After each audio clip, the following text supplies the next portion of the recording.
Hey guys, Popcorn Recaps here. In today's video, I will be telling you the story of the fantasy horror film Horsehead. Spoilers ahead. Enjoy the video. This film centers around Jessica, who is often plagued by recurring nightmares, which she can never decipher the meaning of. Upon returning to her family home for her grandmother's funeral, Jessica uses her knowledge of lucid dreaming to uncover the meaning of these terrifying nightmares. The film begins with the protagonist Jessica in a deep sleep as she sees many different objects while she dreams, but the strangest and most terrifying of all is a figure with a horse head who peeks through a curtain as smoke comes from its nostrils and its sharp claws are shown. Unable to move, Jessica seems to be suffering from sleep paralysis as she lays petrified on her bed, a tear falling from her eye. We also see the figure with the horse head holding a long object which is used to stab someone as they fall to the floor, blood pouring from the wound. Jessica suddenly awakes and, in the background, we hear Jessica's mother on the phone, stating that Rose, Jessica's grandmother, has passed away. We learn that the funeral is the following week and Jessica's mom states that she will be very appreciative if her daughter came. The next scene shows Jessica on a train on the way to her mother's house. To occupy her time, Jessica reads a book called Lucid Dreaming by Sean Rutledge to gain some insight into the strange dreams she's been having. Opening the book, Jessica sees a handwritten note from Mr. Rutledge, and we hear him begin to narrate a chapter from his book. In this voiceover, Mr. Rutledge states that while dreaming, persons can encounter many symbolic patterns such as the horse which was present in Jessica's dream. Mr. Rutledge states that some believe the horse symbolizes the mother while others see the horse as a symbol of the ferryman, which is a guide to the beyond or the messenger of death. Later that night, Jessica arrives at her family home and is greeted by George, a family friend who she hasn't seen in years. The two of them briefly reunite and they both look happy to see one another. As Jessica stands outside, she hears her stepfather and mother arguing, as her stepfather says, "I don't think Jessica is going to like it," in an attempt to break the ice. Jessica enters the house and is enthusiastically greeted by her stepfather, Jim, who hugs and kisses her, while Catalin, her mother, simply kisses Jessica on the cheek. Catalin then informs her daughter that the wake is taking place in her grandmother's bedroom, so Jessica will be beside her grandmother during her last moments. Seeing that Jessica is annoyed with this decision, Catalin tries to lighten the mood by telling her daughter that she should be grateful. We discover that Jessica's grandmother's room is directly next to hers, which Jessica is unhappy with. Although Jessica's stepfather insists that he tried to change his wife's decision, Jessica is certain that her mother will never change. However, her stepfather tells her not to give up, stating that he will do what he can. Jim then gives Jessica a flashlight and tells her to relax in her room. As Jessica walks to her room, we see that the walls in the house are adorned with several animal heads such as deers and bears who eerily stare back at Jessica. Using a flashlight, Jessica goes to turn on a light in a room, but it only provides light for a brief second before turning off again. However, in that split second, we see an old woman with a black veil appear behind Jessica. Jessica continues to use the flashlight and finds her bedroom, taking a teddy bear from a box and looking at it. We then see Catalin in another room with lit candles all around her as she looks at Rose, her dead mother, with sadness in her eyes. The door slightly opens and Jim gazes at his wife but decides not to disturb her and closes the door. Back in Jessica's room, George helps Jessica to unpack and make her bed. As we previously saw,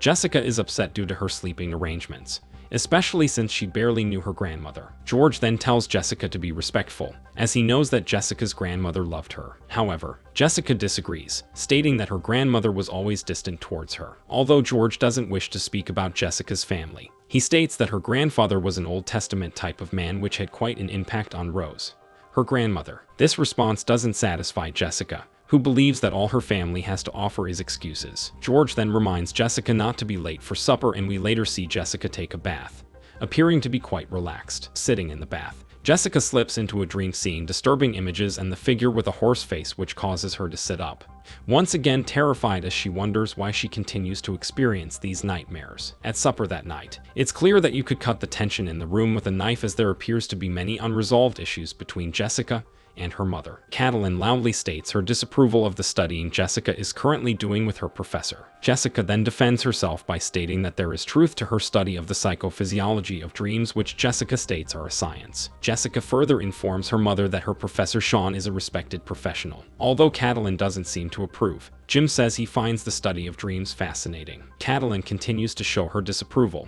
by telling her daughter to face reality, as Jessica won't find the answers she's looking for in her dreams. Growing angrier by the minute, Jessica says that if she knew the identity of her biological father, she wouldn't have to go looking for answers in dreams. Tim attempts to keep the peace, asserting that this is the first time the three of them have been together in a while. This seems to work as the family continues to eat in silence for the remainder of the dinner. Back in her room, Jessica takes off her jewelry before removing a metronome from a box and placing it on her bedside table as it ticks back and forth. Jessica then exits her room and goes next door to visit her grandmother. Jessica tries to sleep, but instead tosses and turns in her bed when she notices that her door has opened, causing a red light to illuminate the room. Jessica gets out of bed and walks into another room, seeing a person looking for something on the floor, with drawings scattered throughout the room. Jessica assumes that this is her grandmother until this person turns around, revealing a disfigured, bloody face. However, this was all a dream as Jessica sits up in bed, sweaty and out of breath. To soothe her mind, Jessica puts in her headphones and listens to her professor as he describes how to take control of your dreams. The audio states that you can't become a lucid dreamer without the proper tools and instructions. Jessica goes to another room in the house, finding a family photo album, as the audio says that if you want to meet a specific person in a dream, you must find an element from reality such as photographs which your mind will absorb when you enter your dream. Jessica finds a picture of her grandmother Rose accompanied by her grandfather Winston at their wedding. The audio further states that you must keep your dreams under control, and this can be accomplished by looking at your hands. One of the most crucial rules is finding something to help you get back to sleep immediately after you wake up. Given this final instruction, Jessica finds a drug in the form of a liquid called ether. Jessica then decides to fall back asleep, inhaling the liquid while looking at the picture of her grandmother and grandfather. In her dream, Jessica moves back and forth on her bed as the red light illuminates her room and the metronome ticks in the background. In her dream, Jessica finds herself in an unknown room and once again sees someone looking for an object on the floor. Jessica screams for the second time as the person turns around, revealing the same disfigured face. However, Jessica controls her dream by looking at her hands and sees a younger version of her grandmother who begs Jessica to help her find a key. Scattered on the floor are the different drawings which we saw before, and Jessica recognizes one of them to be the figure with a horse head. With a look of panic on her face, Rose tells Jessica that the cardinal is coming and tells Jessica to run. Rose also tells Jessica a pertinent piece of information, instructing her to always follow the wolf and run from the horse. A man suddenly appears covering Rose's mouth and talking in a deep voice, saying, "You knew everything but never told me anything. It's too late to talk now." The next scene shows Rose naked and tied to a cross as nails are pounded into her hands. Her mouth appears to be stitched closed, as blood flows from her many wounds. The man from before stares at Rose, clearly enjoying seeing her in pain. Jessica then awakes from her dream the next morning and is once again out of breath. Jessica goes downstairs, inquiring if her mother remembers the last time she saw Rose. Jessica further asks about what specific illness her grandmother died from, but her mother refuses to answer. Catalin finally states that her mother committed suicide by throwing herself out of a window, insisting that Rose had been losing her mind for a very long time. Catalin states that she wasn't aware of the severity of Rose's mental illness. Jessica tells her mother that she saw Rose in her dreams in addition to the drawings of a horse-headed monster. Jessica also insists that Rose needed help finding a key. Jessica questions her mother about this key, but Catalin insists that Jessica shouldn't be preoccupied with Rose as she eventually succumbed to her illness. Jessica then says that she isn't feeling well, while her mother insists that she has a fever and instructs her to go back to bed. Nonetheless, Jessica ventures outside and sees George. Jessica asks about Rose's behavior before she died, and George tells her that her grandmother seemed obsessed with bizarre visions,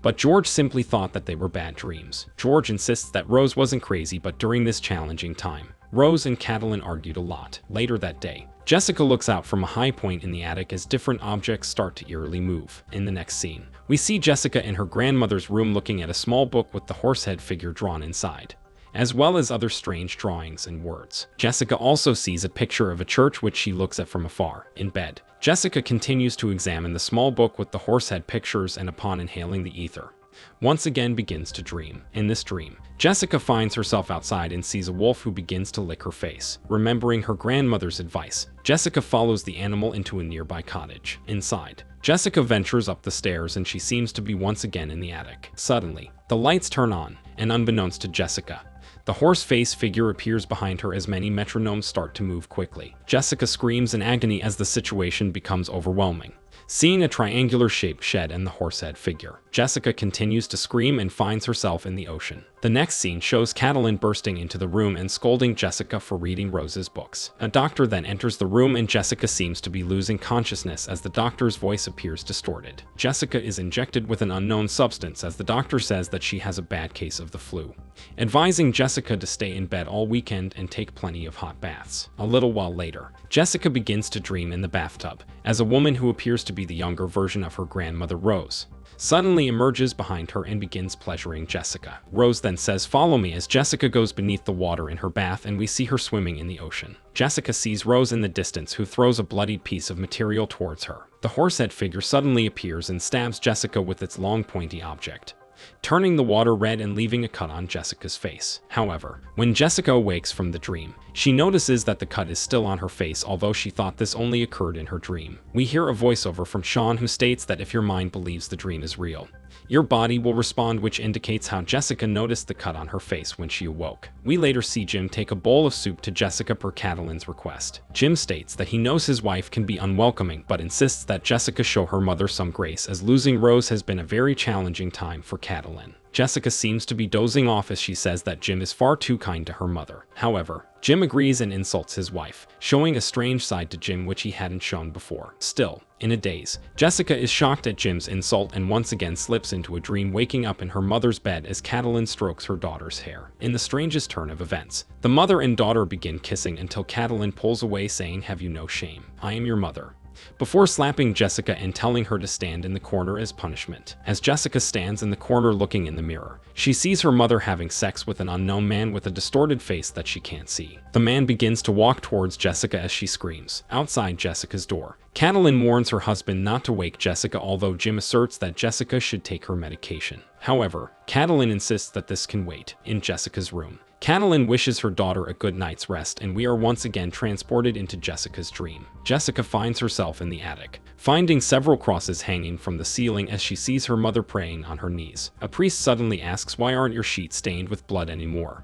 To this, Catalin responds, "I am the Immaculate One, I promise." Catalin continues to pray along with the priest, who holds a small Bible. Catalin begs not to be sent to St. Winston, and upon hearing this, the priest repeats a prayer with Catalin. The priest then pulls a wafer from his mouth, which he presents to Catalin, who quickly swallows it. Terrified at what she's seen, Jessica says, "I'm dreaming and I want to wake up." Jessica is pulled from her dream and later asks if her mother knows about St. Winston, which she heard in her dream. Catalin informs her daughter that St. Winston was a chapel that Jessica's grandfather, Winston, invented. Catalin further states that children were sent there when they misbehaved. Jessica also inquires about the phrase "the Immaculate One," saying that Rose told her about it. Jessica's mother thinks that this is going too far, angrily handing Jim the pills and telling him to deal with Jessica. Jessica continues to lay in bed while her mother and stepfather argue, as Jim becomes convinced that there is something strange going on. Catalin doesn't want Jessica to end up like her mother Rose and further instructs her husband to allow George to clean out her dead mother's room and burn anything he finds. That night, Jim talks with George and tells him that Catalin wants him to get rid of Rose's belongings, which George agrees to do the next day. Here, Jim speaks his mind and says that he isn't convinced that Rose went mad. George tells Jim to come and see him after he's cleaned out Rose's room, and then Jim will be able to make up his mind regarding Rose's sanity. The following day, George looks through Rose's old drawings and books, coming across a necklace that he decides to keep. George then throws the books and drawings in a trash bin and lights them on fire. However, George didn't burn everything and shows Jim one of Rose's books, cryptically saying some secrets should rest in peace. Upon seeing a church in the book, Jim goes to visit this very church and finds a priest. Jim tells the priest that he is worried about Catalin, and the priest replies by stating that Catalin is very discreet about her story. Jim remains puzzled until the priest says that Catalin's behavior as a teenager was a form of rebellion against her father's strict rules. The priest further states that unholy events involving Catalin took place in that church. In another dream, Jessica finds herself in front of the same cottage with the wolf. She ventures into the cottage, seeing a cradle rocking from side to side. In the cradle, Jessica sees a beating heart and other organs, which terrifies her as she immediately steps back. Jessica once again sees Rose looking for a key, in addition to many drawings of keys surrounding her. We then see Catalin with needles sticking from her bloody belly as she walks on her hands, eerily similar to that terrifying little girl in the movie The Exorcist. We also see a priest further sticking these needles into Catalin's stomach as she cries out, saying, "I have done nothing wrong, Father." As blood drips from her eyes, Catalin again repeats the phrase, "I am the Immaculate One," as Jessica begs to know what this means. Speaking to Jessica, Catalin shouts that she wanted to live, but her belly continued to grow, although he had already killed the baby, which we know to be Jessica. Back in reality, Jessica goes to the kitchen, insisting that she needs to talk, telling her mom about her dreams where she saw her mother with needles sticking from her belly. However, Catalin won't believe her daughter, telling her that the dreams mean nothing, and is adamant that Jessica continue to rest. Jessica tries to go to her room but falls to her knees. Jim then takes Jessica in his arms and carries her back to bed. Jim tells Jessica that he thinks Catalin is hiding something and states that although he doesn't know much about lucid dreams, he is certain that Jessica will find answers if she visits the chapel in her dreams. Once again in a dream, Jessica sees the wolf and follows it. In another scene, we see Catalin make a call to the doctor saying that Jessica is getting worse due to her recurring nightmares. Simultaneously, we see Jessica pick up a phone and listen in on this call where Catalin asks the doctor to give her medication which will prevent Jessica from dreaming. The doctor also informs Catalin that Jessica is pregnant. Much to her mother's surprise, Jessica begins to venture into the city, and upon seeing the horsehead figure on a bridge, she makes the wise decision to follow the wolf across the river. Jessica arrives at the chapel and we see the wolf and the horsehead figure growl angrily at each other. At the same time, Jess's mother tries to wake her daughter but to no avail. The wolf then runs towards the horsehead figure but is struck by the horsehead figure's pointy object and dies. Meanwhile, Catalin forces Jessica to take the pill which will stop her dreams,